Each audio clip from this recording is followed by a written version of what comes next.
probably start here in a minute. I know that most of the seats are in the sun, and I am sorry for that. We had planned that this would be shaded.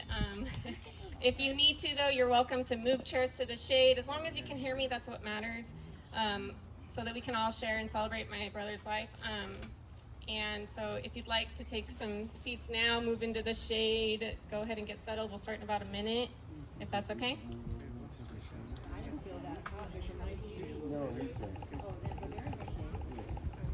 And you guys can move closer if you need to as well.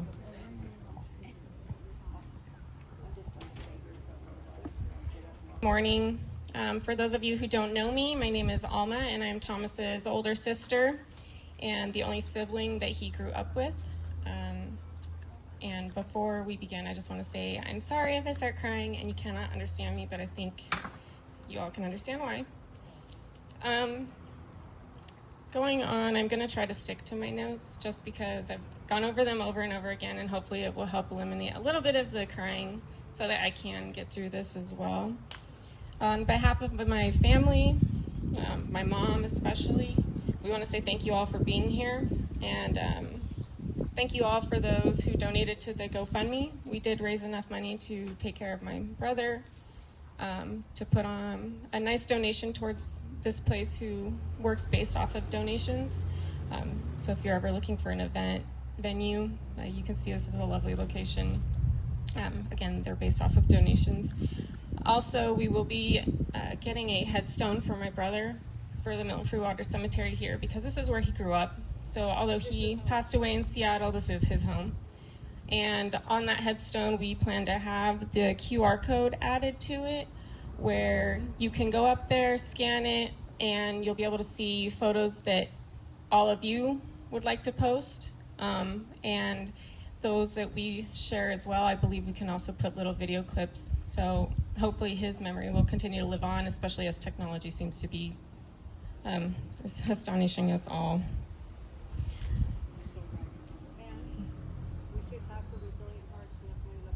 Correct. We will have also, because of the GoFundMe being so successful, there is going to be a significant portion donated to Resilient Hearts in Seattle, which is the animal shelter in which he got TT, his companion and best friend. So we will be donating the remaining funds to that. So again, thank you for joining us and sharing in these memories. During the celebration of life, if at any point you'd like to get up, get a cookie and water, which are located over here, feel free to do so. The bathroom's behind me, so you can, obviously, if you need to go, please go. And then in this room behind me, we have memory cards if you'd like to share a memory with us to look back on. And we also have packets of tissues. Hopefully we purchased enough for everybody. I know some of you have little ones, so if you need to get up and walk around the grounds, feel free to do so as well. So today's a time for us to gather and share in wonderful memories we have, whether it be with tears or laughter. And after I finish opening, I'll leave the mic up here for anyone who'd like to come up and share their experiences with Thomas, or a memory that you hold dear. We all knew Thomas. We knew he had extra recreational activities he enjoyed and partook in. So if your story involves that, that's okay to share. You're among our family, and our family is comfortable with it, so please don't hold anything back. If it's X-rated, just cut out some of this. My mom says if it's X-rated, just kind of maybe filter it a little. So in order to be heard clearly when you come up here, just try to hold up the mic close to your mouth so that you can be heard. We will be recording this, and as long as everything works out fine, battery holds up, we should be able to have this online as well for you to look back on as well. So now you all know that my brother was a respectful man. He really respected everyone's life, their decisions, their beliefs, and all the choices they made, whether they were good or bad. In his last year of life, Thomas came to me with questions regarding my faith in God, questions about the Bible, and every time we prayed and he was present, whether it be at dinner or at a restaurant or whenever we would just pray, he would join us. And as such, I'm going to take a moment to pray. You're not required to join me, but I know that Thomas would encourage me to be who I am. And I know that I can't make it through this day without God's presence. So if you'd like to join me, please bow your heads. Heavenly Father, I come to you this morning asking you for courage and strength as we gather together to celebrate and share the life of my brother. I invite you to be present with everyone here today. Bring comfort and peace to all the hearts that are feeling the loss of Thomas. Lord, when I stumble to find the words, may you place them on my tongue to speak. And when we allow the tears to fall, please wipe away the pain and the sorrow and fill us with love. Thank you for the promise of eternal life after death, all that you have done, all you continue to do, and everything that you are. In Jesus' name, amen. So Thomas David Vasquez, he was born on May 17th in 1989 in Yakima, Washington, to our mother, Peggy Johnston, and to our father, which is a man who will go unmentioned here today other than this. When Thomas entered my life, we had almost 2.5 years in separation, age-wise, and instantly I fell in love with him. He was a squishy little baby, and I knew I finally had a playmate and a little human being who would become someone that I would inevitably end up calling my best friend and my baby. My mom can tell you he was mine. Many years later, the line between a sisterly love and that of motherly love would sometimes get harder to navigate, as I would eventually take on some of the roles at home when my mom had to make the tough decision to become a single mother. It was what was best for us, and I stand by her in that. I know Thomas did too, so thank you, Mom. Her decisions would oftentimes have her away from the home very late into the evenings and working insanely unpredictable hours throughout the week. And due to this, by her example and her example alone, I'm sure, Thomas would later gain an amazing work ethic as he approached his adult years. Over our younger years growing up, Thomas and I enjoyed many activities together, such as riding bikes, fishing, building forts, various sports, tormenting one another, and finding ways in which we could create brief moments of chaos and panic for my mother. In fact, one day, and I believe Thomas was 2, he decided to take a TV antenna, which we all remember as bunny ears. They stuck up above the TV. He decided to stick it into an electrical socket. When this happened, there was a little surge of energy loss throughout the home as the lights flickered, and it was all redirected to Thomas, who indeed received the shock of his life. Thankfully, with a little blue on his lips and his hair slightly standing on its ends, he survived. Another time, while we were living on Lone Fir Road, here at the base of the Blue Mountains, just over there, Thomas, succumbing to his own security and inquisitive nature, had the brilliant idea of holding our mother's cat underwater in the pond behind our house to see if it could swim. The cat and my brother somehow managed to make it out unscathed.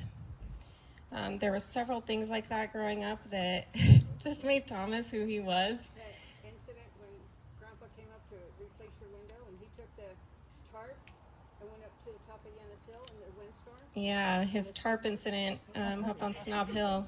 He decided he was going to grab his skateboard and take the tarp, go to the very top. You all know that hill. He's going to use it as a parachute, more like a wind guide or whatever you want to call it. The speed limit down that hill and through the park is 15 miles an hour. He was passing cars. He was passing cars. He was going so fast. But by the time he realized he no longer had control, rather than letting go of the tarp, he decided to jump off of the skateboard. He did have several huge wounds from that took weeks. Yeah, he came to Grandma, who's a nurse, and she's the one that helped bandage him up. So moving on, as Thomas grew older, his love of music, especially at a young age, that music was mainly towards Elvis Presley, the love of music he had. He really enjoyed art, all things dealing with mechanics, the outdoors, and basically all winter and summer sports. Thomas attended Ferndale Elementary, Central Middle School, McLaughlin High School, and pursued a music degree at Blue Mountain Community College. Throughout his years in school, Thomas always excelled in his studies, reading college-level books by the time he was entering middle school. While he enjoyed PE, he didn't much care for participating in organized sports, and yet he still played basketball for 5 years, participated in track, and played golf in high school. And surprisingly, at the shock of my mother and I, while at Blue Mountain Community College, he did join the choir. He had no intention of joining the choir. However, on the first day, while the instructor was taking roll, She heard Thomas speak with his deep radio voice that we all know and love, and encouraged him to join, and he did. That's one thing I'm going to miss, is that voice. It was beautiful, and it brought you comfort. Yeah. Thomas had a desire to learn and understand how things worked. If something was broken, he'd want to fix it. If it wasn't broken, he'd surely find a way to break it over time and then try to fix it. If it couldn't be fixed, he'd find a way to recycle it. He was not a fan of just throwing things away. He really cared about the world and the earth and the fact that he was leaving a place eventually, and he didn't know it'd be this early, but that generations would need to be able to enjoy and experience without fear of, what it's slowly becoming. Anyways, you'd often find him wearing some of his random pieces of kitchen utensils that he had bent and formed into a bracelet or a necklace, which he wore most days. I'm sure you've all seen him. He used to wear it around his wrist all the time, that fork, that kitchen fork. He found it, and he wanted to just make it something that he could make pretty, something that somebody wanted to throw away. He said, no, I'm going to make it something that just makes this world more beautiful. Thomas was a humble giant, towering over 6 feet tall, much like Jace back there, one of his best friends. And it'd make you, or at least me, it'd make me feel like an ant in comparison to him. I'm only 5'5". But behind his tall stature and his straight face was his compassion and big heart for people and humanity. On several different occasions, we would be out on a walk through town, and I'm not just meaning here in Mountain Freewater, but Seattle. And if you visited Seattle, which I'm sure most of you have, you know the type of people that are constantly on the streets out there. He'd see someone dressed in dirty clothes wearing shoes with holes in them, the type that people avoid making eye contact with, or you just quickly, keep moving. You don't want to stop and talk.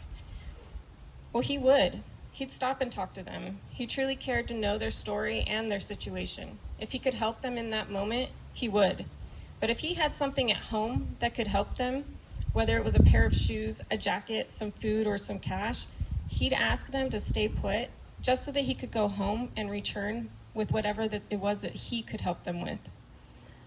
Music and art were two of Thomas's biggest passions and his escapes. While camping, sitting at home on his couch, at a park, or at your house in the backyard for a barbecue, he loved to play his guitar. He could replicate nearly any song you'd ask him to, and he loved to make music of his own. Nathan, Jace, you guys used to jam out with him. I know that those are fond memories. I hope you'll share some of them. His art style was something that I admired. Many people would describe it, such as Cassie stated on Facebook, that it resembled that of Tim Burton's style. And that comes at no surprise because Thomas actually was inspired by Tim Burton in many aspects.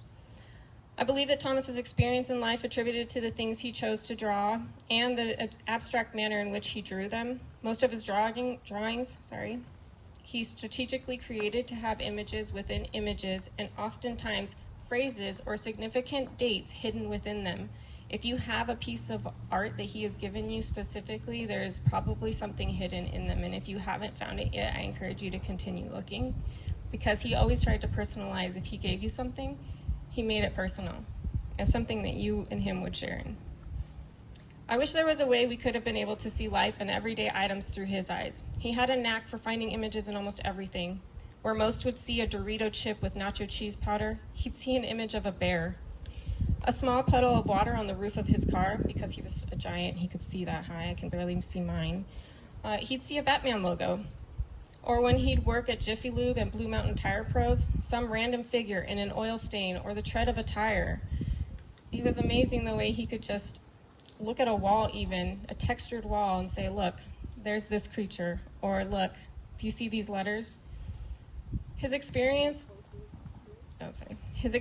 didn't just add to his music and art, they gave him wisdom and knowledge. If you've ever been one to sit down and have a serious one-on-one heart-wrenching talk, or in some instances cry with Thomas, then you know he spoke the truth, even if he knew it would potentially cause you some discomfort or hurt. There was no beating around the bush with Thomas. This made him approachable in the sense that you knew you could go to him and he wasn't going to spoon-feed you some sugar-coated, half-hearted advice. take it or leave it, but you were going to be told exactly what he thought, and you knew precisely what he meant. I previously mentioned that Thomas was a humble giant, and just as he was humble, he expected everyone else to be as well. If someone was in his presence with a haughty or holier-than-thou attitude, you can rest assured that he would be quick to bring them back down to earth, and in doing so, remind them to stay humble. There are so many things about my brother that I want to talk about, and other memories that I will get up and share as you guys switch in and out. But I do want to encourage you guys, again, if you have a memory or you want to just say anything, something, please feel free to do so. Now is the time for us to celebrate the life he lived and just who he was as a person. So I'll take a break. Someone else comes up here. Yes, I mentioned the memory cards. Nathan.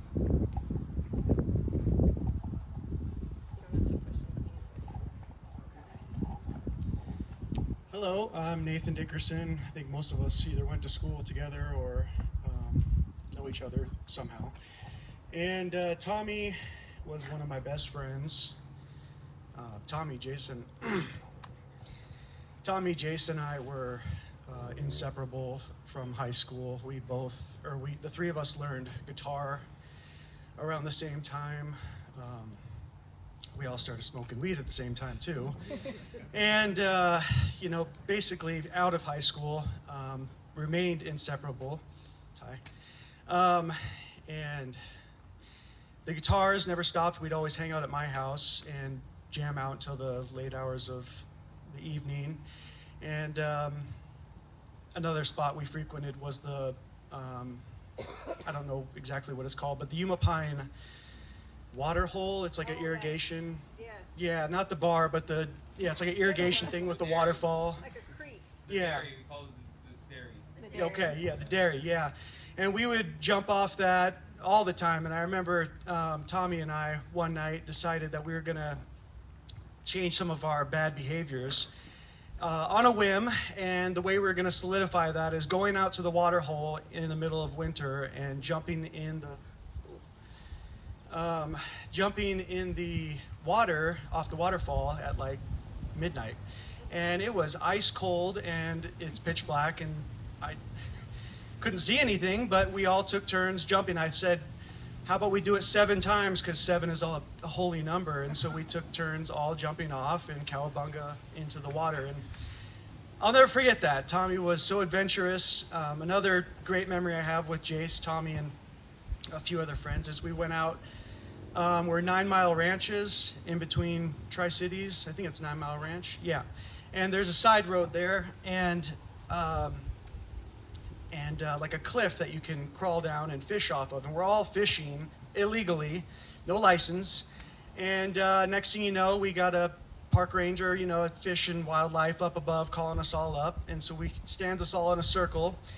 And he asks, why are you guys fishing? Well, first I want to see your license, which none of us had. And then he asked me first, why don't you guys have a license? And I said, because I didn't know you had to have a license. And I think everybody else after that said the exact same thing. So he goes to each one of us and they all said, oh, I didn't know. So what would have been a perfect excuse for me to get by, we all got busted, we all got tickets. And it's funny, that actually followed me up until recently. Someone did a background check for a job I was going to be doing, and they asked me about the fishing without a license thing, and I'm like, funny story, yeah.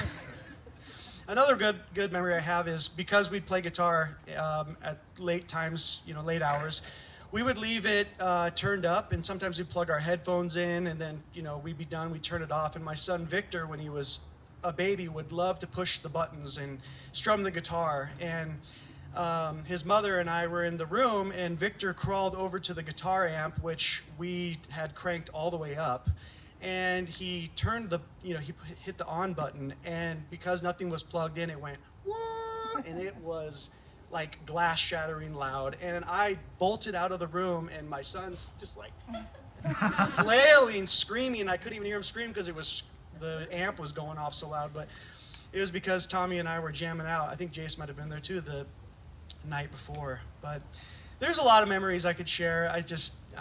kind of heartbroken. I think we're all heartbroken that Tommy's no longer with us. And one of the things that I struggle with is being out in Hawaii. It just feels like I'm on a vacation and that everybody's, still here waiting. And the fact is that time doesn't wait for anybody. And I think it's important, especially given the circumstances, that we all come together like we are and remind each other how much we all mean to each other, and just appreciate every moment you have, because you never know what's going to come tomorrow or next year. And I'm just so grateful to see everybody who's here and reconnect with people I haven't seen in many years.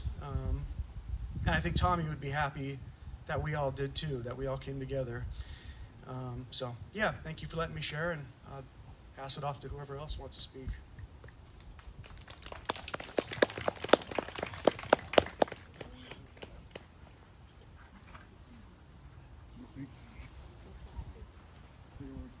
Thanks, Zach. See you, man.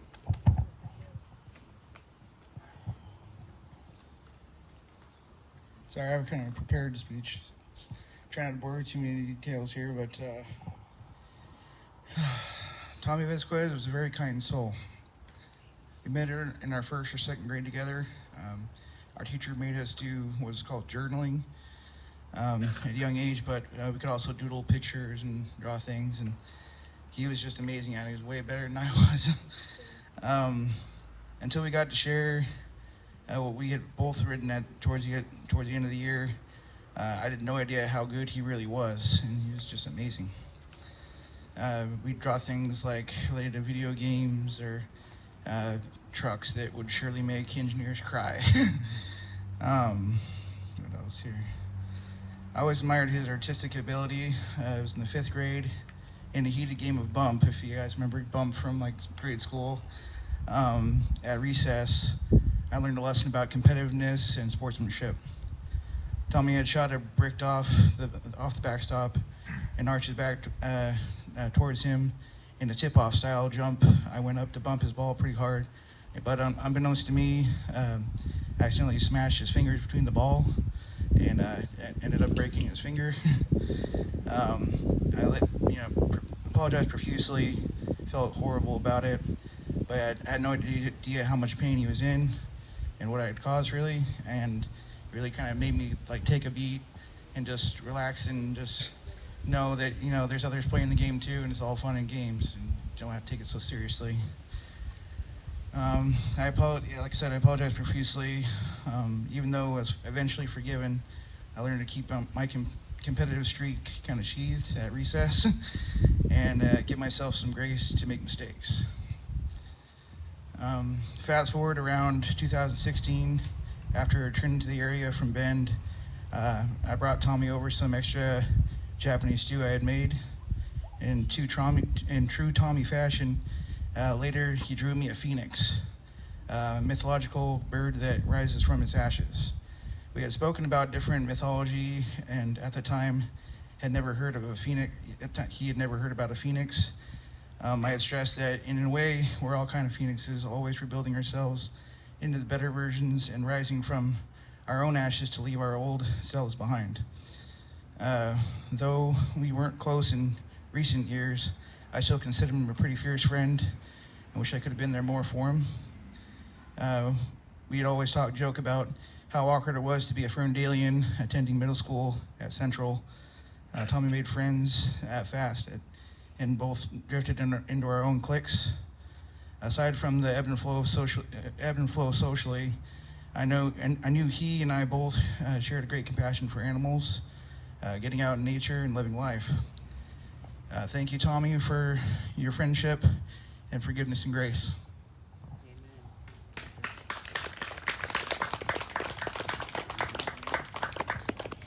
Come on up, Cassie.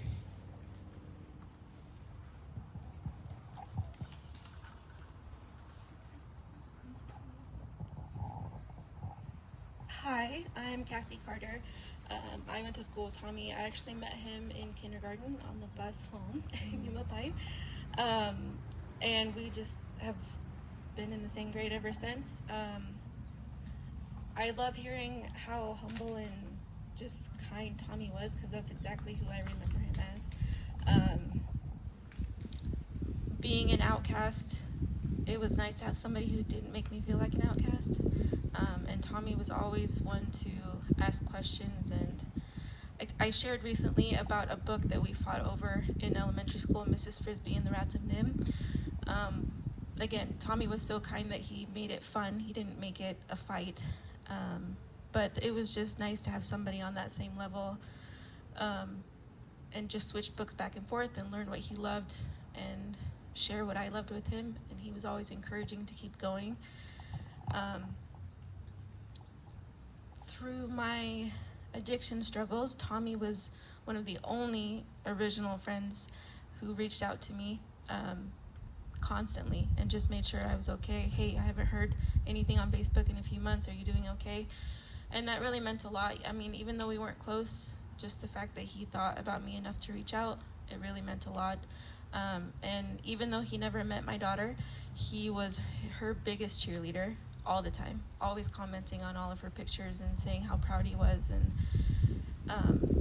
that really meant a lot too. Tommy was just the kindest person with the best sense of art style. And I also enjoyed all his pictures, his oil stains and wood pictures and things on the sidewalk, and trying to guess what he saw and then sharing what we saw, and sharing stupid memes about the office all the time. Before he passed, we recently were just sharing our struggles. We were both kind of going through the same thing, some depression stuff, and he shared some personal artwork, and I will always cherish those pictures. I actually have one hanging up in my hallway. So yeah, thank you guys for having this here so that we can attend, and I appreciate it. Tommy was very loved and very, very missed, so thank you.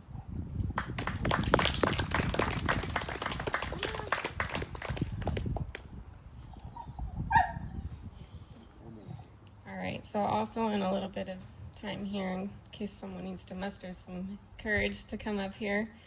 I'll share a story from when we were growing up. It's kind of funny. Mom doesn't probably think so, but one time it had snowed here. We were living over here in Milton Freewater off of 4th Street still, where Mom still lives. And I was on the phone with a boyfriend. Lovely. Anyways, I was looking out the window. He was trying to get my attention. Thomas is outside. It's snowing, and he'd been making a snowman and trying to throw snowballs at me. And so I just started making faces at him as I'm talking on the phone. And then I would turn my back, and he hated that because he wanted my attention. And he wanted me to come outside and play, but I kept telling him after I'm off the phone. After I'm off the phone, I'll come out there. And he did not like me repeating that because I wasn't going out every time. So he decided he was going to roll one of the biggest snowballs I've seen. At that time, he was probably about this tall. He was going into like the 6th grade or something. And he somehow managed to pick it up over his head. It was bigger than his head. And my window is giant. It's like 4x4. But it's a single pane of glass, and he decides he's going to chuck it, and he does one of these. Neither of us knew what was going to happen next, but we instantly found out that entire window was going to just shatter. He instantly looks at me with this face like, and I'm like, because I was not the one to blame. He's the one that threw the snowball. Well, by the time Mom got home, we didn't have any good reason to lie. I think she could figure out what was going on. So we got in trouble. But that was one of the good memories I had. Another good memory, as I'm thinking about it, looking at my son, one time during a birthday party, my son's birthday party, he had fallen while playing in a splash pad. Him and one of his friends had collided because they couldn't see each other through the wall. They were coming at each other, unfortunately. And my son fell and got hurt. It was my son's birthday, and so I did not want to see him crying, but I could not get him to stop crying. There's blood on his arm, and I could not get him to stop. But Uncle Thomas, with TT there, he grabbed one of the pizza boxes and tore off the lid. And those of you that follow us on Facebook, we oftentimes will reference this pizza box frisbee. And it's because Thomas knew that he just needed to distract Austin, and that my distractions were not working, probably because I'm mom. But he took the pizza box lid and started playing Frisbee with TT, and out in the field. Some of Austin's friends joined in. Yeah, Austin's friends joined in, and because the fun was being had, Austin got curious and he went over and he stopped crying and he started playing and he enjoyed the rest of his birthday. But I'm so glad that Austin was old enough to know Thomas, because Thomas always wanted kids of his own, and since obviously he doesn't have any, Austin kind of became, you know, a little bit his son. He was his nephew, but I know he really loved Austin, and I'm gonna miss that they don't get to make those memories, but I know that Austin was old enough to hold on to what he did get to experience with him. And yeah, so Austin, I hope you know that Uncle Thomas will always love you. Okay? So I'll give it a break, see if anyone wants to come up and talk. And again, nothing's off the table. As you know, you smoke pot. So if you'd like to, you can come up and share. Otherwise, I can come back up. I see Jace making his way up, so thank you, Jace.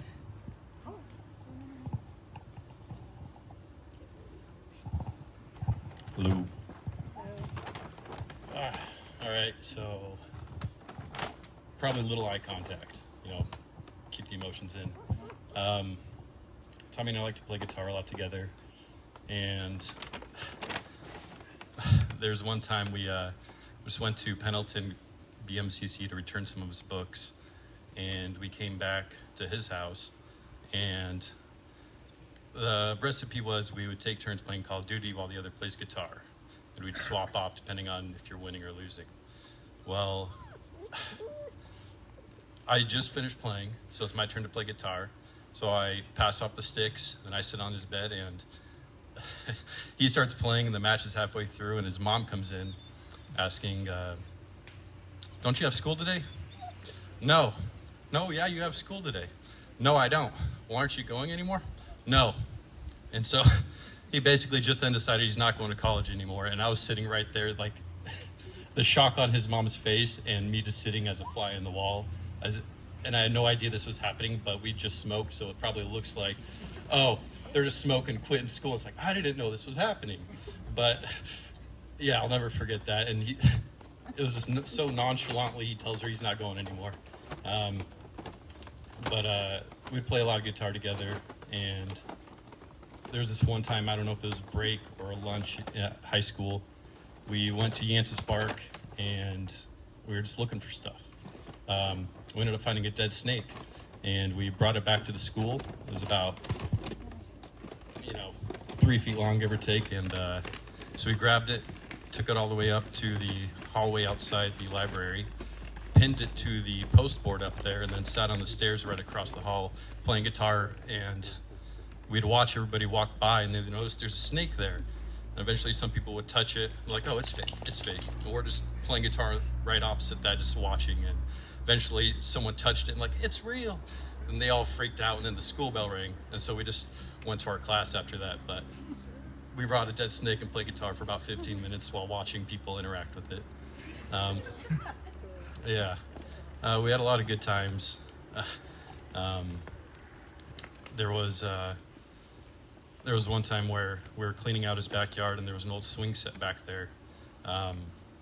Old metal frame, sort of bent to shit, and I'm about 20 yards away from him. I just hear him yell 4. I get up and look, and he had hucked this entire swing set. It was hurling through the air, wipes me out completely, and that's a great memory. And then there's another one where we'd always go to the fish ladders, go swimming, and we'd build dams or take apart someone else's dam. And there was a bunch of railroad ties up there, and I don't know why we were doing this, but he was a tier higher than me. He hucks this railroad tie and he yells, Jace, and I turn and it hits me in the head, throws me into the fish ladder, and yeah, a lot of my life spent with him, he's been throwing things at me and hitting me, and they're some of my best memories.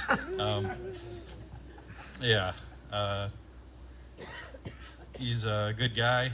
You know, he was hardworking. He was a good friend for anyone, and I mean anyone. If you needed help moving, you needed someone to talk to, needed to laugh, cry.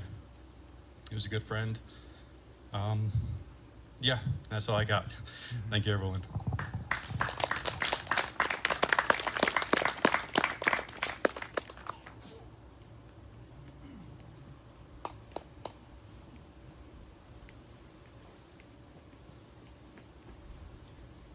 So, there we go. There, it's on. Is on now? It is? Yeah. Okay. So I just want to share two memories. I'm going to affirm already that several people have referred to his voice. Awesome voice. Just so easy to listen to, his voice. That was probably the first thing I ever noticed about him was he spoke, and I thought, wow, I wish I had a voice like that.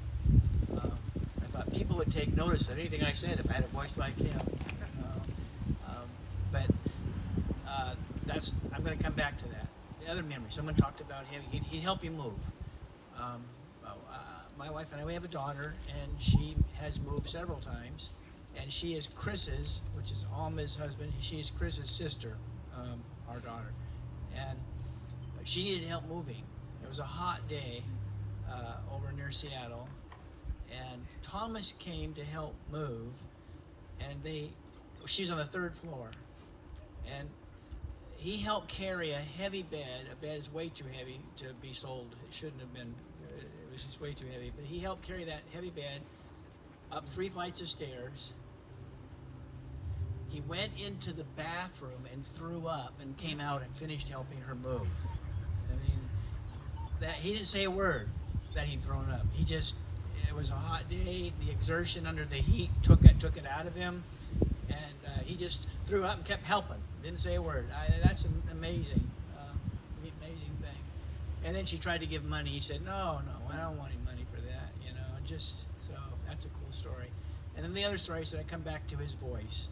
A few years ago, I was able to experience a kind of a dream come true for me, and I wrote the Gospel of John in the Bible, verse by verse, in poetry form. So it's in poetry, the whole Gospel of John. And I got this idea. I need to have Thomas read this, and I need to record his voice reading the poetry of the Gospel of John, and then make it available, on the internet. And so I told Thomas about it. It was maybe at one of Austin's birthday parties. I don't remember, but I told him. I said, "Here's the project I'm thinking of, and would you be willing to read it for me?" And he said, "Absolutely," with his great voice. He said, "Absolutely." I can't say it the way he said it, but and it never came to be, and I regret that immensely. If we had more time with Thomas, there's a good chance it would have come to be, but it didn't. So maybe he'll read it for me later, and I'll get to hear him one world away. Amen.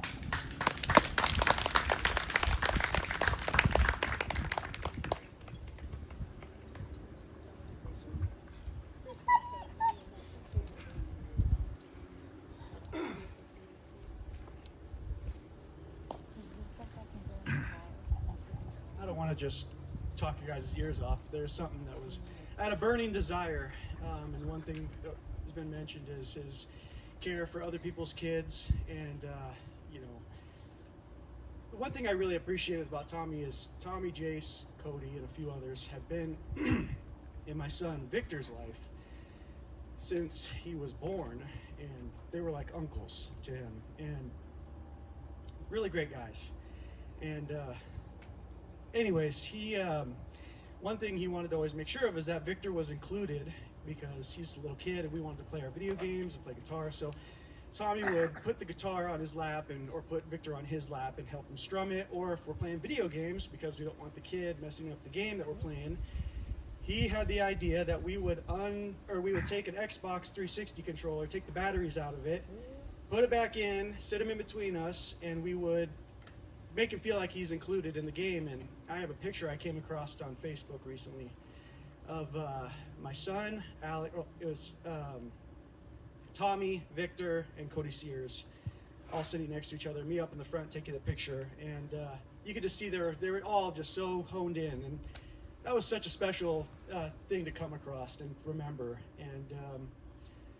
And I also remember his love for the game, the Elder Scrolls Skyrim, which we all really were passionate about. And one thing I think is amazing is that one thing I asked Alma is if I could get his Xbox 360 hard drive, because he has his characters saved on that, and I just feel like that'd be such a special way to experience Tommy in a virtual sense, you know, a character that he helped create, and it was his personification in the game. So I'm really looking forward to one day doing that, because that is a memory. He even remembers the night that game released, and we went to Walmart together and waited first in line and picked up that game, and then went our separate ways. Jace was actually at home pirating the game, and so I was so excited to. Tommy and I were in my living room, and Jace was, you know, just as excited as all of us, and I'm playing through the intro and calling Jace every 5 minutes. You're not gonna believe it. And he's like, shut up, I can't get the thing. There's no cedars. I can't get the download to go. And so yeah, Tommy actually brought that up recently. And one final thing, I always told Tommy and Jace when we had our stoner moments that if I ever passed away, one thing that I would try to do to communicate with them from the afterlife is tap them on the right shoulder. And if they felt a sensation on their right shoulder, that would be me trying to reach out to them, you know, however I could. And the one thing I find really interesting is right when I came up here to talk, I kind of went like this, because I swear I felt somebody put their arm on my right bicep. And it didn't feel like a breeze or a twitch, or it was like somebody just rest their hand on my shoulder. And so I'd like to think that was him. Yeah. Yeah, here with us, just letting us all know that through all of our combined memories of him, we all have experienced him in so many wonderful ways, that he will live on through us. So yeah, you know, I think about the fact that I just had a baby a little over a year ago. His name's Alex, and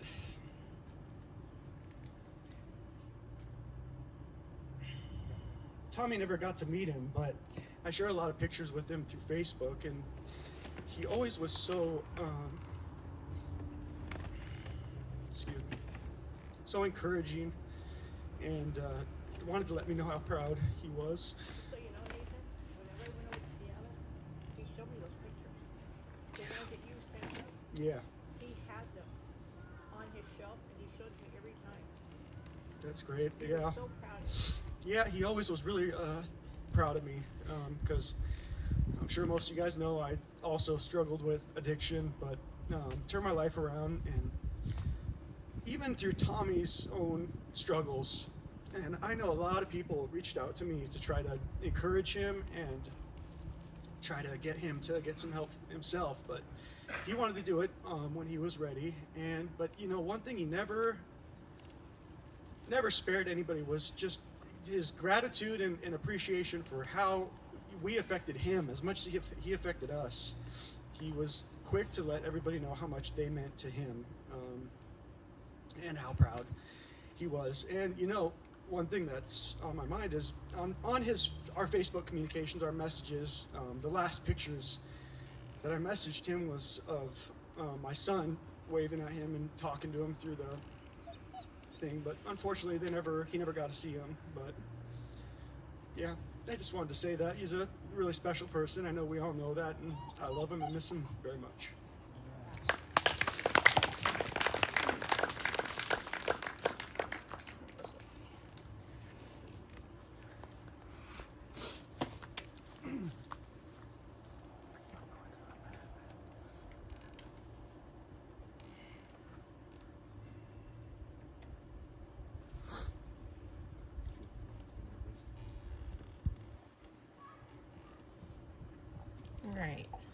as my husband gathers himself.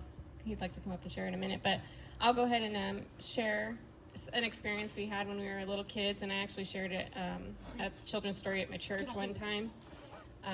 Just because it's a funny story, but also one that at the time we thought we were dying, which is not out of the ordinary for us with some of the stuff we did as kids when my mom was not home. Again, she was a single mom, so she was always working, which let us have at it. But this one, actually, my mom was involved in. We decided we wanted to take a raft out on the Walla Walla River. You guys apparently remember. I think I was in the 4th grade, and so that would have made him in the 2nd grade. We took the raft, and we decided we were going to raft partially away from the mouth of the river and try to make it to the mouth, because, you know, the water flows that way into the Columbia. So my mom dropped us off, and she's like, all right, you guys should be fine. He did step out of line. So in some situations, and those of you that are here today know what I'm talking about, but I'm going to miss my little teammate, because I know that this is life, and life is always going to have challenges, and it was just easier having him here. The last couple, almost a year, well, not a year. In October, it'll be a year, but I've relied a lot on the friendship that I have gotten closer to Jace and Nathan to go to in place of my brother. Because there are some times where I need to talk to somebody on a brotherly level, and I'm not sure who to talk to. So thank you guys for that, but I just hope we can all remember the person he was. For any of you here, he would jump out of that boat and he would swim. If you're here, he loved you that much. So, Kris, are you able? Get it together, Kris.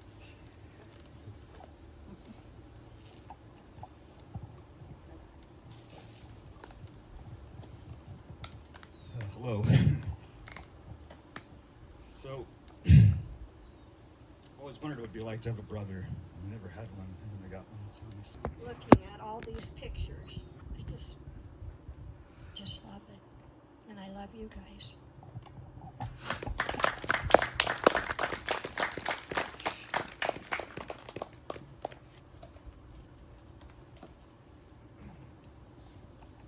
All right, so Mom wants to talk now.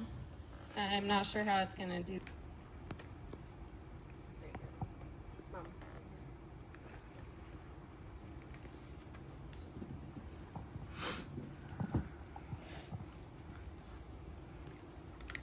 So, before anything, I want to thank everyone for coming.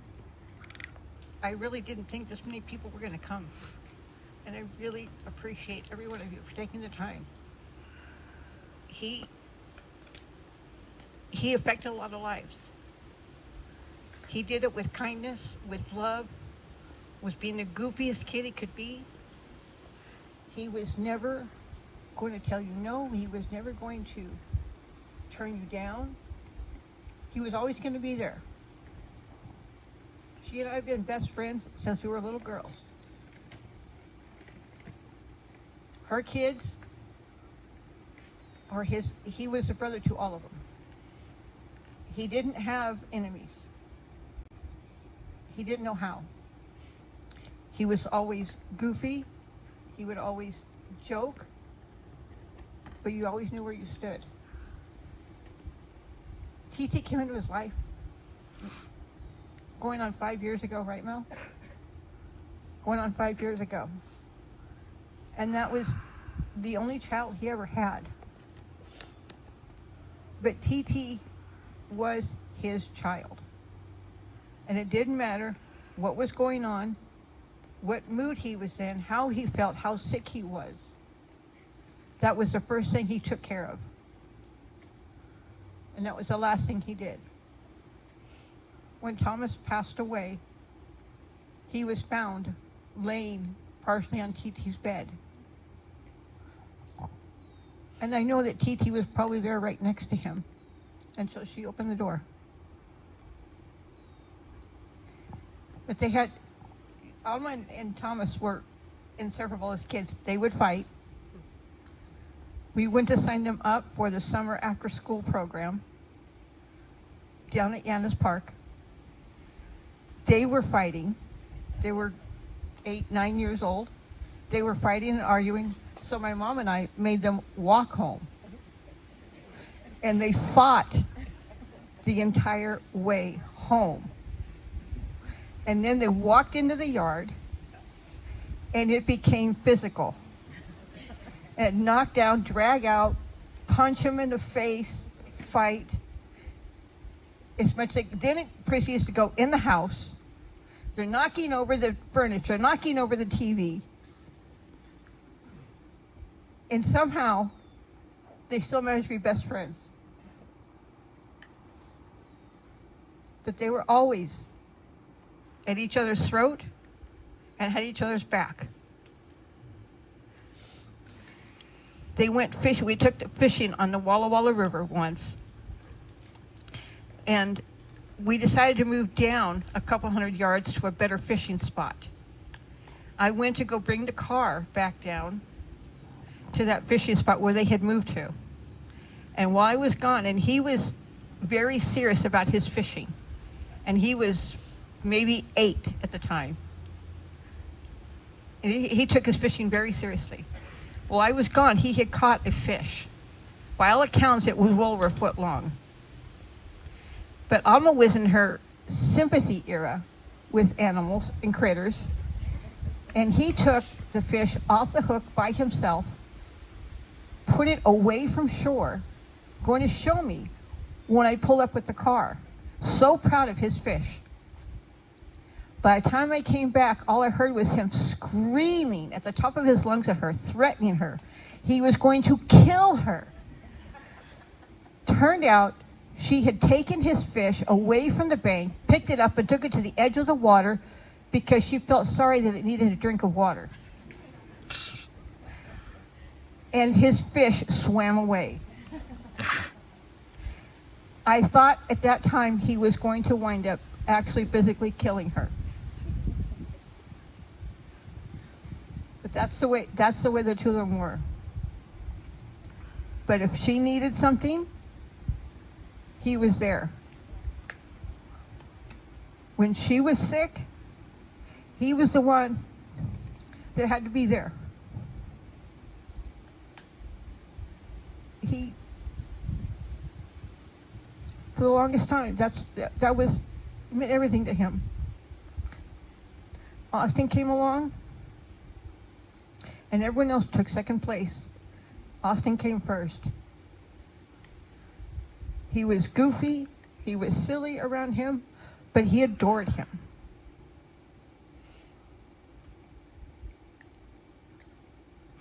Things like pizza box frisbee, Thomas was not a religious person. Everybody knows that.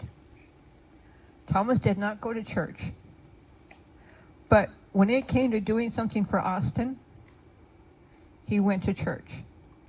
Austin's Christmas programs, every year. He went to every single one of them. Austin's birthday parties, he had to be there. One year for Christmas, my mom and Thomas created a book, a story for Austin. Thomas did all the illustrations for it. They co-created the story, and Austin has illustrated the entire book, an actual book. They had it printed, and that was his gift. There was nothing that he wouldn't do for him. Nothing he wouldn't do for any one of us. At a dealership, in the service department, but they put him behind a desk. He lasted a week and said, I can't do this. I can't lie to people. I can't tell them you need this, this, and this when they really don't, and I'm just trying to pad the bill. I can't do that. And he refused and he quit. He couldn't be dishonest. He didn't know how. And that's what made him the person he is, and that's why people respected him. He didn't lie. He told you what it was. 6'3". He'd squat down to give you a hug, so he was on your level. He didn't just reach around your head. He'd bend down at the knees so he made sure that he hugged you properly. He was always there for whoever needed it. But this would have been his place. He would not have been happy in us doing this in some building somewhere. 4 enclosed walls was not him. He was outdoors. He would spend days and days and days at Jubilee, at Soap Lake, or whatever place he could find to go fishing. Go foraging for mushrooms. Whatever. He was outdoors. Snowshoes. No shoes. Oh, no shoes. Barefoot. Didn't matter what time of year it was. He lived maybe 3 blocks there in Seattle from a grocery outlet. He would walk down there to buy something to take TT with him. One time, some guy down on his luck, and some people call him homeless, some people call him a bum. He sat down with the guy and said, "Hey man, what's your story? What do you need? What's going on with you?" And Thomas left. Thomas left without his shoes. He gave them to the man. He would give him a little bit of cash. He would buy them food. He didn't care. "Hey man, you need it more than I do. Here, you can have it." He made sure that they had something. And he would listen to them, and he would tell me his stories. That guy there that's sitting there, he's not bothering anybody, but you know what his story is? He's a this, he was that, he did this in his life. This is what created this. He wanted to know so he could help them, and he did. Maybe just a pair of shoes, but he did whatever he could. Hi, I'm Sean. I'm Thomas's uncle. And one story I kind of do want to share with everybody is when he was, I want to say he was 18 or 19 or so, and we live in California, and there's a lake near us, and we had a ski boat. We took him up to the lake with us, and we were all sitting around in the boat. And Thomas says, "Well, okay, I'm going to go for a swim." And we were in a cove, and this, whoops. You're on. You're still on. Okay, here we go. We were in a cove, and this lake has a lot of old dead trees sticking way up out of the water, 40, 50 feet. We were all sitting there looking around, and we said, "Where's Thomas?"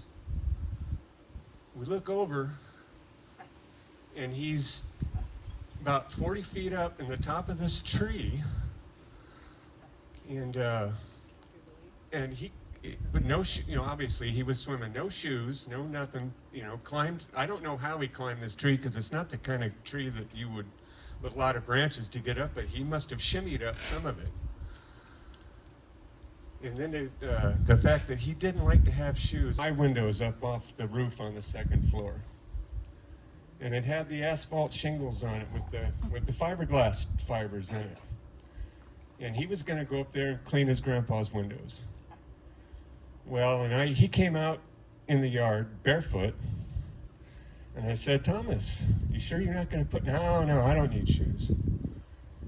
He went up there and cleaned the windows, which later he regretted not putting the shoes on, because he kept wandering around like this because he had the fiberglass itch in the bottom of his feet the whole rest of it, like for the whole next day still.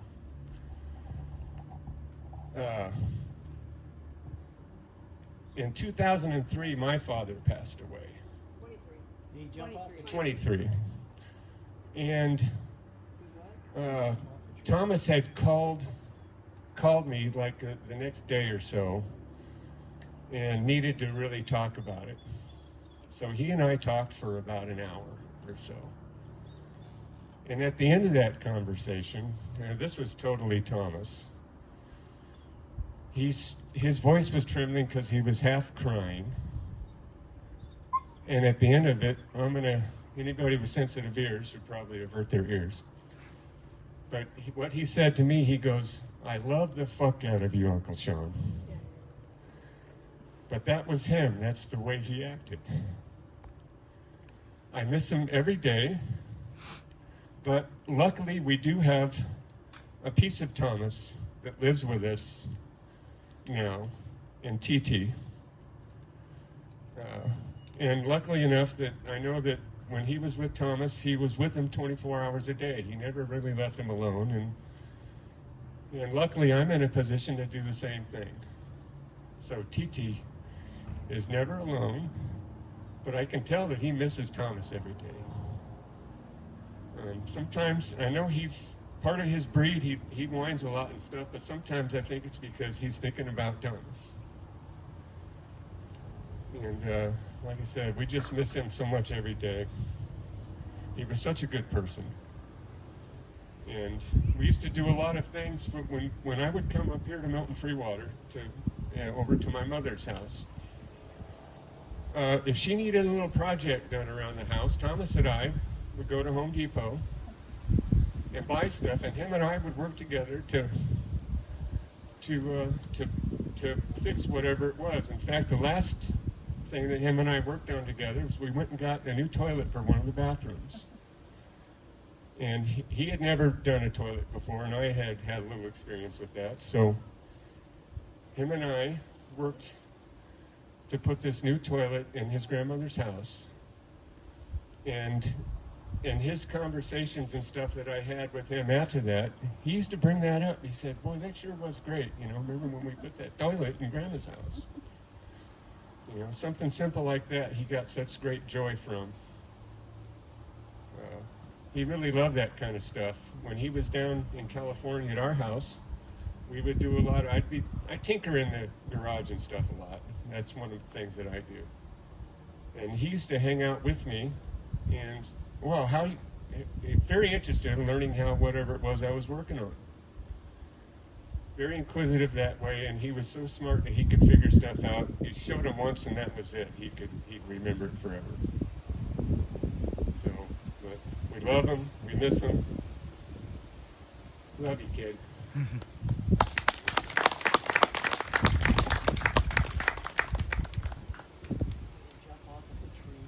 He did. Oh, I forgot. He jumped off the tree after that. He didn't climb down, he dove off into the lake. So. Oh, I know, buddy.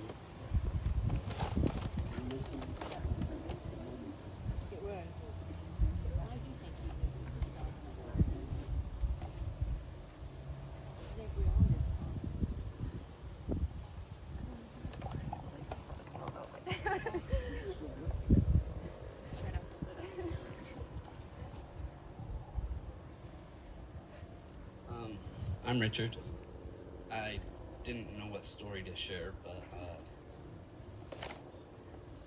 I was looking through my phone and he texted me, "I love you, homie, non-gayness." And we talked about reminiscing on our smoke drives and how he said we'd pack the car and burn out. Talked about in the flames and all that, and then it reminded me that he took me to He took me to Hempfest for my first and only time, and us being from a small town, we were walking on the train tracks and got in trouble for it pretty quick, and we were baffled by how or why we were getting in trouble. But the whole trip there, he's pushing cars, trying to make them go faster so that they get pulled over, not us. So I don't know, there's just a couple stories I wanted to share, so thank you.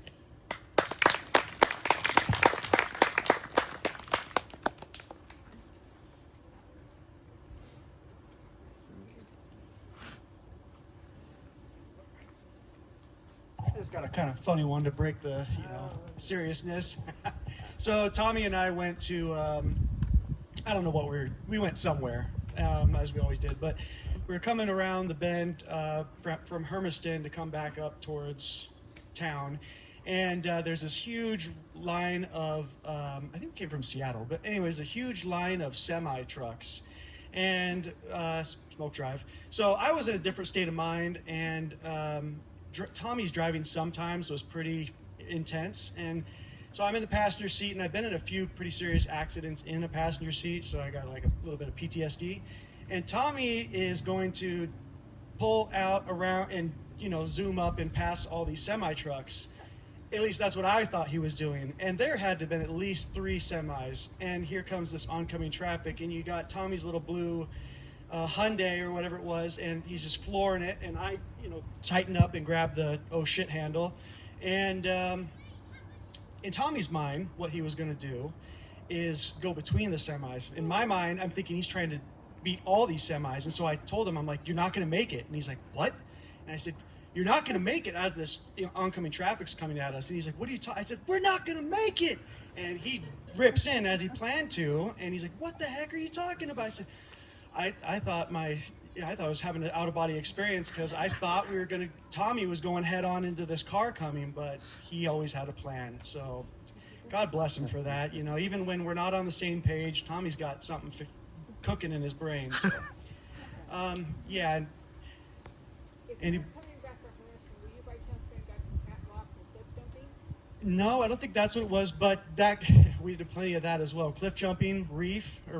Is it wreath? Yeah, wreath. Holy cow, lots of good times there. The cliff jumping. Yeah, the rope swings. Yeah. God, what a guy. So, anyways, anybody else want to share? Got any burning desires? Yeah, Melissa? We'd love to hear from you.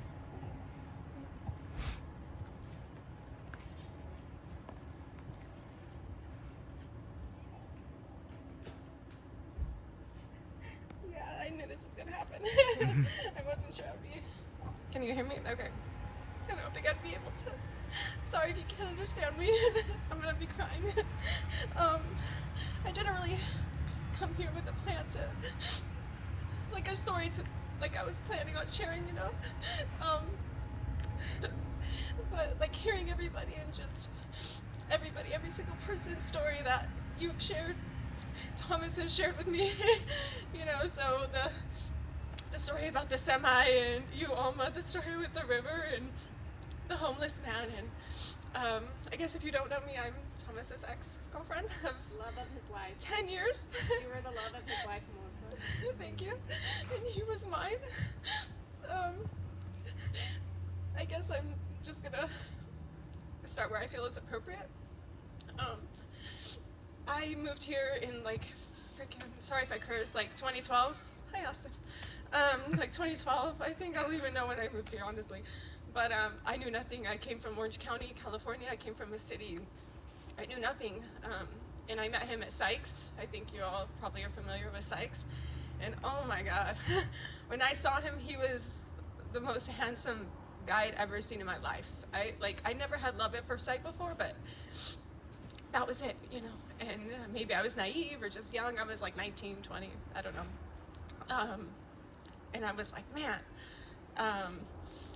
And I thought oh no, for sure, he's too good for me. I was for sure he's too handsome, for sure he's, and little did I know, I got a Facebook message from him a couple days later, hey, you're really cute. And I'm like, what? No way. And then it went from there. But I knew nothing when I knew nothing. I was never raised to go fishing. I grew up in Southern California. You gotta travel 2 hours to find a body of water. That's not a beach. And I met him and he changed my life. And luckily, before he passed away, I was, we were still friends. I was able to go to, he lived right down the street from me. So I would go over to his house and we would just talk. And I was able to tell him that, before, that was, I think, one of the last things I said to him was how grateful I am for him, despite everything. So, just so you know, he taught you so well how to fish. He taught me so well how to fish, how to camp. You outfished him. Yeah, and then I started out fishing him, yeah.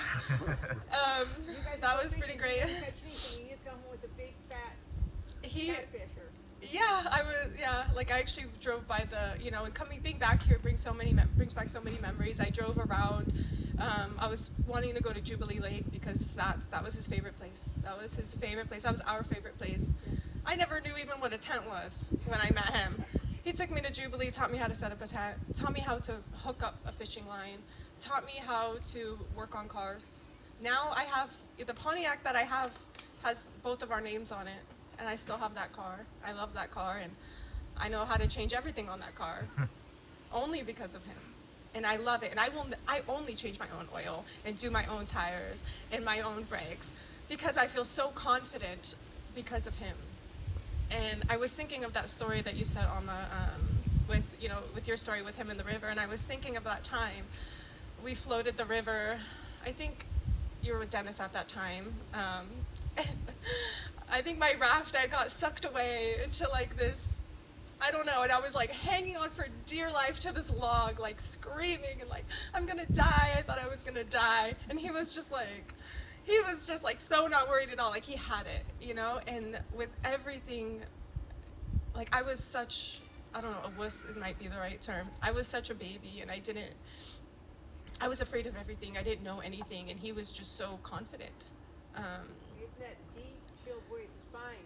Don't worry about it. Yeah, and it pissed me off sometimes too, because I was like I felt like he was gaslighting me a little bit. I was like, no, I'm about to die, and he's like, dude, chill, like chillax, you know. And I'm like, you don't see what I, you know. And he and that was something that, like, it's just like the way that I am and the way that I feel about myself right now is who I am, with my confidence and just what I believe in and what I enjoy to do.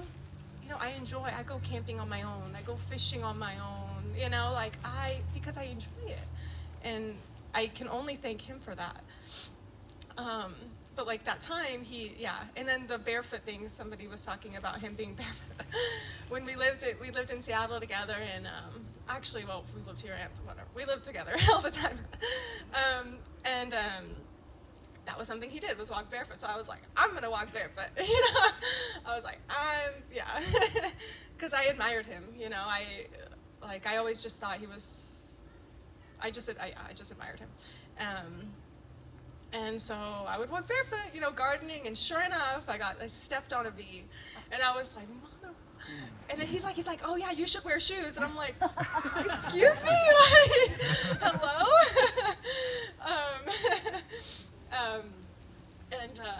And that happened twice. That happened multiple times. I got stung by a bee, and he never did. He never got. And I'm like, what is wrong with you? Like, you should be getting stung by bees. Like, you, not me, you. Like, what the heck? And just everything. Like, I mean, we changed Peggy's roof, you know, and I was literally on top of her roof. I'm like, what am I doing here? You know, and it was just the coolest thing. And he made you strong. He just, I owe who I am to him, you know, like he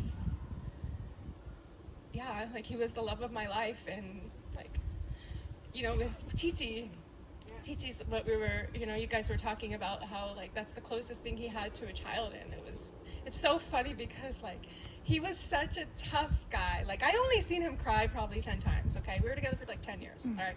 So only like 10 times I ever saw him cry, and I would hate it because I'm like, I want you to cry in front of me, like stop being a tough guy, you know. But there was a handful of times that he would cry in front of me, and you know, some of them have to do with you, Alma, with Peggy. You know, when it was family, that hit him. You know, he really loved you guys, and he struggled a lot with that. He would tell me like, oh, my sister and my mom are pissing me off, and then I'm like, well, like, say something. I'm like, baby, like, talk to them, like, say something. And the next day he'd be like, oh, I'm gonna go over and like help them with this. I'm like, okay, you know. And then he'd be like, oh, like, I just care so much about them. And that's what it was. Like, he was just so, he would get so angry because he loved you all so much, and he just wanted the best for you, and he hated to see anything bad happen to you guys. And I hated that, you know. I hated that because I'm like, I don't know, there was nothing I could do, you know. And that's just how I felt a lot of times. Like, I need to fix things, I need to help, I need to do something, when really, you know, that's something he taught me too. Like, you can't control everything, you know. Like, you have to let go and let things be as they are. And the last thing, I guess oh, look at Tizzy. Oh my God.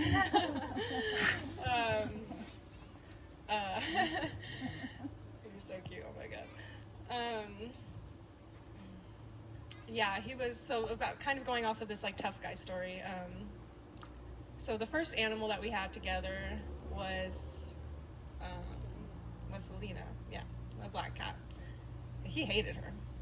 He hated her. She was evil. She was our evil cat. But he loved her, you know. And actually, like, one time, we actually went to Jubilee to go camping, and we came back, and Selena passed away. And she was sick, and we were giving her medicine, but, like, nobody knew. And I was, like, outside throwing up, crying. He didn't let me see a thing. He was like, you stay there. He took Selena to your backyard and buried her, and just, you know, he just handled it, you know. And sometimes I would feel like he wasn't doing enough for me, you know, and I would feel like, oh no, you know, you need to like comfort me and you need to do these things for me, because he was a tough guy, you know. It was sometimes hard to get him to show affection, but when I just think about it, like, I can see how much he really loved me, you know, and how much he took care of me. From the moment he met me, he just protected me from everything and everyone, and he just, like, he loved me so much, you know. And I can see that. And I think we've all been in relationships, you know, and we know sometimes how it is when you're in a relationship and you maybe don't see it when you're there, and it takes some distance to see that. But then the second cat that we got was Dell, and we were at Dennis's house, your guys' house together. You guys were gone somewhere, I don't know where. And this little, like, he that's the thing, like, Thomas would tell me no, but like he wouldn't really tell me no. Like he would always give it to me. I'm like, babe, and he'd be like, okay, yeah. So this guy comes to the door with the scraggly, ugliest cat I'd ever seen, and he's like, is this your cat? And I'm like, nope, I'm taking it though. Like, it's mine now. And Thomas is like, are you sure you want, like, he was so annoyed. He's like, are you sure you want to do this? And I'm like, yes, babe. He's like, all right. He went and got litter. He went and got food. He made a litter box. He washed Dell. He took care of her, you know. Even when I was away in college, he took care of Dell. Then come around Titi. I don't know what compelled me. I was like, I want to foster dogs. I don't know why. And he was so against it. He was so against it. He was like, oh, but you're not going to take care of it. Da, da, da. And I was like, but look how cute this dog is. And I showed him Titi's baby picture. I don't think we have it, but like, it's on Facebook. But he would, like, and he just, like, he told me no for like a good half a day. And then the second half a day, he was like, okay. And he's like, but you're going to take care of it. You're going to, and I was like, I swear I will. I'll do it.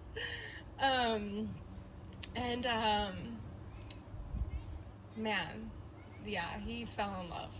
I don't think I'd ever seen him love something so much. Probably besides Austin. Like, he just, like, he was just soft, you know. He just became soft, and that's something I tried to get out of him for a long time. And so TT, actually, we wanted to adopt TT, but there was like a misalignment. We couldn't adopt him for whatever reason.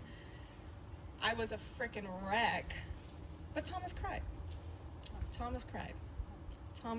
Thomas acted like he didn't care. He was like, oh no, but no. Then I just saw him crying, and I was like, and I could see how much he loved TT in that moment. And then the next, I don't know if you guys, I think the family, you'll know the story, but the next like 2 weeks or the next week, we saw TT at the dog park with his owner. And we both were just like, what the? And we both just started crying. And we were like, we couldn't believe it. You know, we couldn't believe it. And then it was, I don't know. Yeah, she was like, well, who the F are you? And I was like, oh, we're his foster. like give him back to me. I was like, I'm gonna steal him right now. But that's the thing, like, Thomas was so, like, nonchalant, you know. He was very nonchalant, very chill, very tough. But I think you all feel it and love him, and I think he's taught every single one of us something that lives on through us, and I feel really proud to be who I am today because of him. And I've never, you know, like, I've never met somebody like him to this day. And I just admire him. I still admire him so much, and I love him so much. And yeah, and I'm really happy that TT is with you guys. I know that that's what he would have wanted, and to TT to enjoy that type of life. That's the type of life he's meant to have. And thank you for being so good to him. I know. TT, we had another, I think that there's probably, it's on Facebook, but we had another foster. His name was Hank. Little dog, yeah. And he would always sleep like here. He was like this little dog. And and then when that dog got adopted, Hank, I forget what they wound up naming him, but Rye. Was it Rye? Rye? Yeah, it's so funny actually.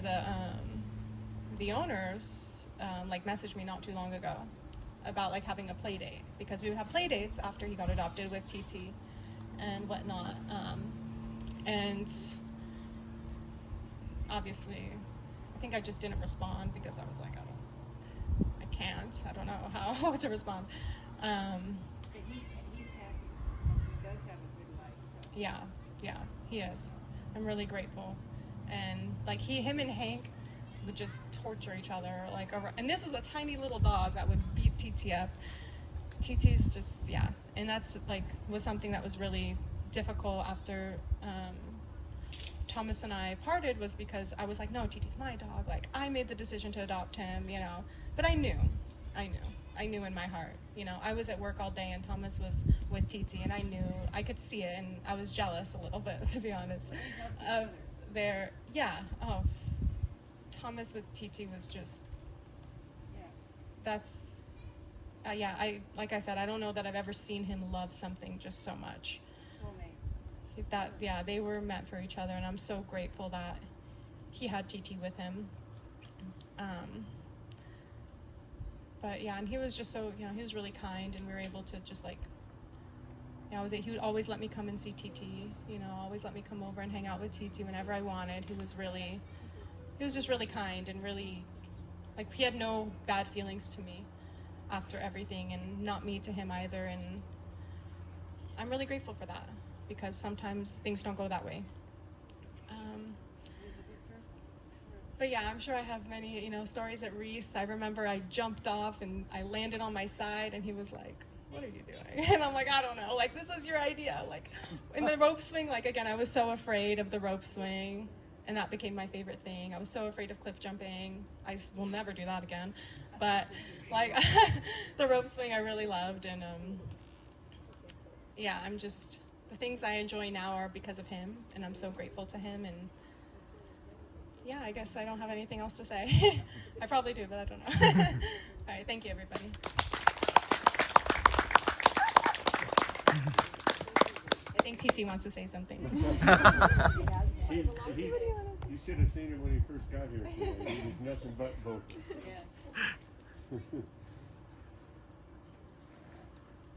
And there's also in the bag, be careful, there's a gift card. Oh, yeah, so I saw there was a whole, I don't want it to fall off. So there's a little card, so just make sure you. Hi. My name is Cayman. I am Jace's girlfriend of 6 years. I probably have the least amount of time with Tommy out of everybody who's here today, but I would like my time to with him to speak for itself.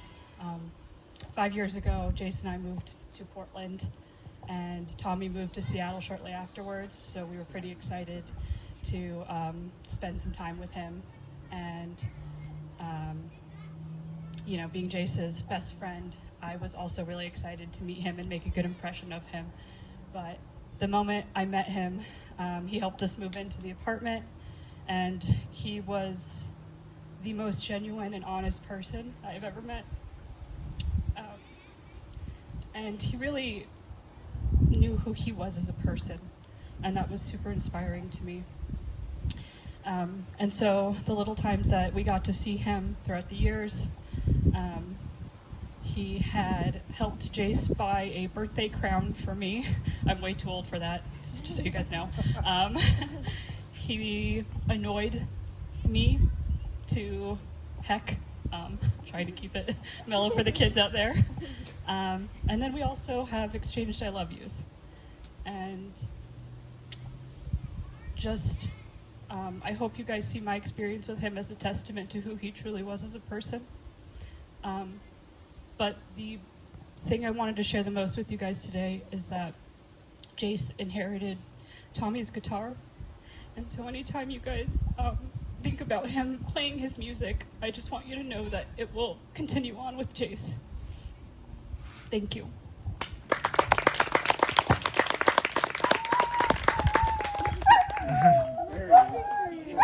Clapping. He does that when people clap.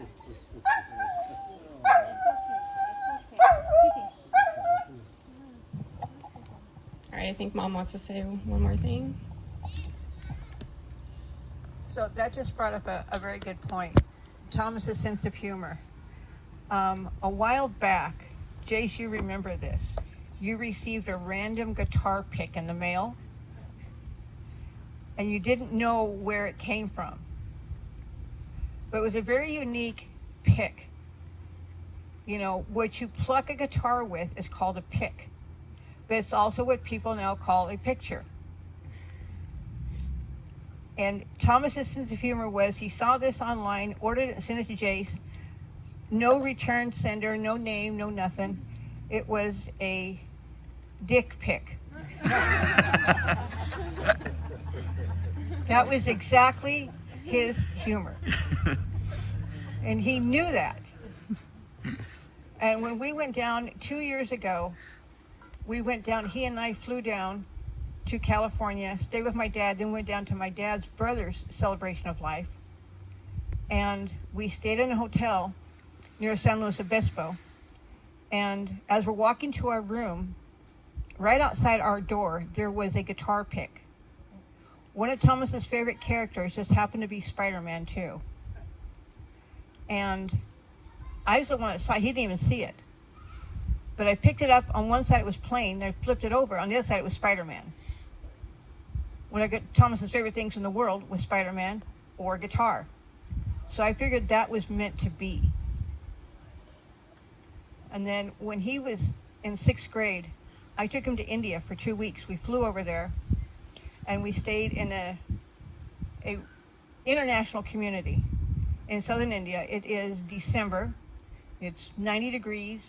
It's about 110% humidity.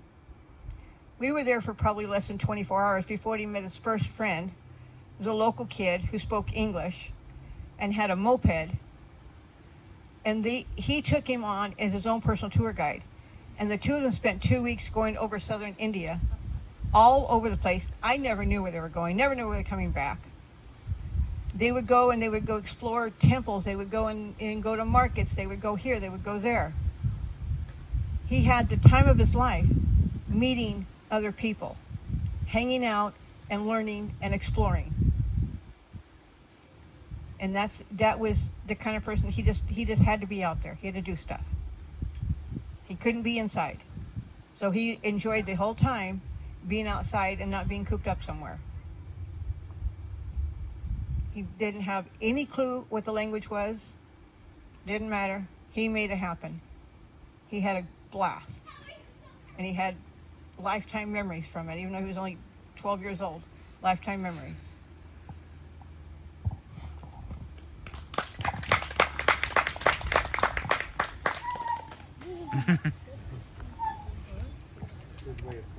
Okay, so if anybody else has anything to say, now would be the time. Otherwise, I can close us off here. Okay. All right, so I'm going to go ahead and wrap things up here. I do have a few more things to share, and I will go ahead and just get started.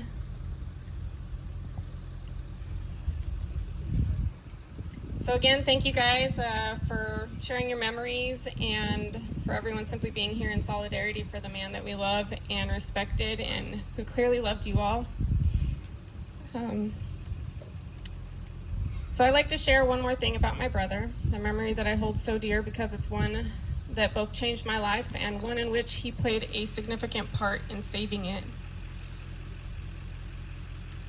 However, in order to do so, I, with humility, must share something about myself in order for it to make sense. And it's regarding the sick that everybody keeps talking about that I went through. It's something that I haven't fully shared with people. And you'll probably understand why when I'm done speaking. So just over 2 years ago, after years of using alcohol at parties, socially with friends, and as an escape from problems in life, combined with constant medication changes that were being rotated for me because of other medical issues I was facing, I found myself on my deathbed. But it's not that I was on my deathbed that I remember most. One of the things that stands out the most was who was present to take me to the hospital the first night I went to the ER. My mother and my brother. They came to my house and drove me there because I knew my body was failing me. When I say I was on my deathbed, I'm not joking. I was literally dying. They waited with me in the hospital as the doctors determined what was the best course of action to save my life because I was in multiple organ failure. My kidneys and my liver, to be exact, among other things going on with my intestines and stomach.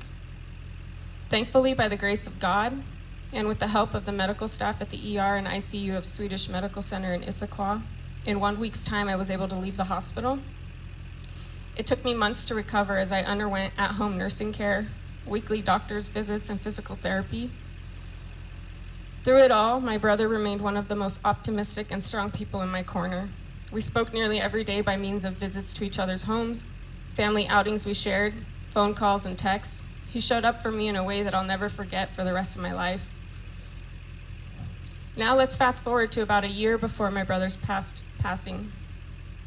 My brother was coming to me with questions about my faith, my healing, my ability to make lifestyle changes so easily, and he was looking for answers to questions he had about his own healing from things he was struggling with and signs he was having with his body.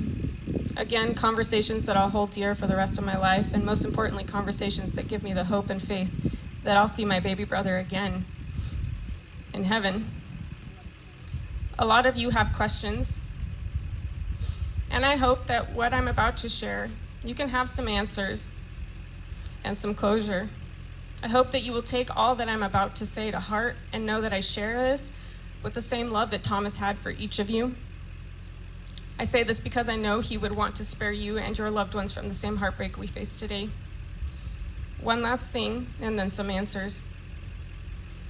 And this is not anything personal. This is a learned and lived experience of my own.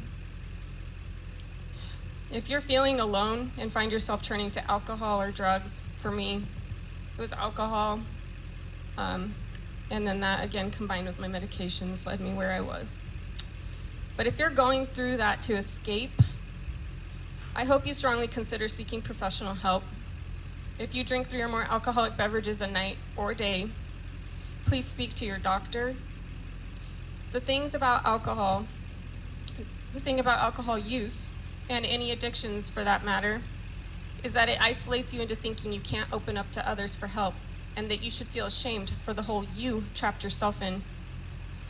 I'm here to tell you that I am here for you, each one of you. I don't know the struggles you face.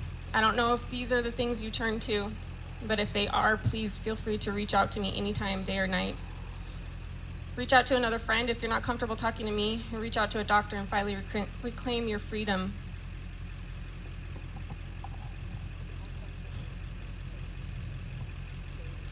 On October 19th, 2024, Thomas David took his last breath. Here's your answer, guys. He was at home alone with his dog TT. It was not by suicide, but in a way it was preventable. You see, whether you knew it or not, Thomas struggled with alcohol use. My family and I tried to help him several times. Once again, Thomas was attempting to quit. However, he was attempting to go cold turkey without having sought medical advice. On the night of October 21st, I found him. This was after a couple days that my mom and I had not heard from him. The lights to his house were off. As I opened the front door, I stepped over a bag of groceries and several bottles of Powerade that my mom had had delivered to his house, because we knew he was attempting to detox again on his own. There in his living room, peacefully laying halfway on the floor and partially on his dog's bed with his arms folded across his abdomen, like this. I found him. The rest of the night's events unfolded as I grew numb inside. My brother was already gone at this point. It had been days. Now, days later, we would learn that the coroner declared his official cause of death to be from chronic ethanolism hepatic steatosis, which is to say that he died from alcoholic liver disease due to excessive use of alcohol. Whether it was his heart or his liver that gave out that night, we do not know. What I do know is that his toxicology report stated the following: examination of the specimens submitted did not reveal any reportable findings in the accompanying analysis summary, which means he was sticking to his plan of trying. While Thomas is no longer here with us today, his memory will live on within each of our hearts and our daily actions towards others, so please treat everyone with kindness. I know that his life played a different role for each of us. Mel, again, you were the love of his life. He told us several times. If sharing the details of his death can help save someone else's life, whether it's yours or a friend's, because you share this story, then it will give meaning, more meaning, to his life in his death. So unless someone would like to say anything else, I'll close in prayer because I feel like I need that. So if you want, you can bow your heads. Heavenly Father, God who gave me my brother,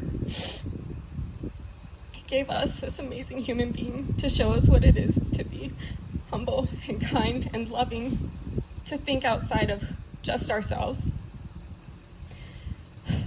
Thank you so much. Thank you for allowing us the time to gather here together, for allowing us to open our hearts and our stories, to share in what Thomas meant to each one of us. I want to give you praise because I am still here today. And while I feel like some days I ask, why me instead of him, I know it will be revealed in time.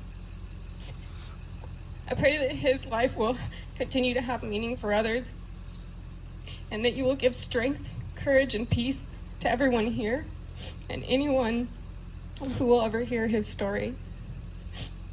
Thank you again for giving me the words to speak today and the strength to stand here when I just feel like my world is collapsing. In your heavenly name, Lord, be with us as we go about our day, and always remember him in our hearts. In your name I pray. Amen.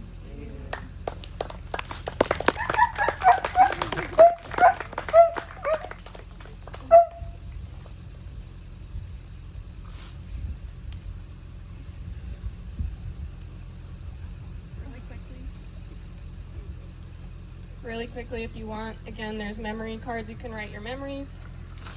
And if you feel, in the room back there. And then if you find that a photo here speaks to you, please, if you'd like to take it, I just ask that you would leave the 2 large ones, but you're welcome to have it in the frame. But thank you again for coming.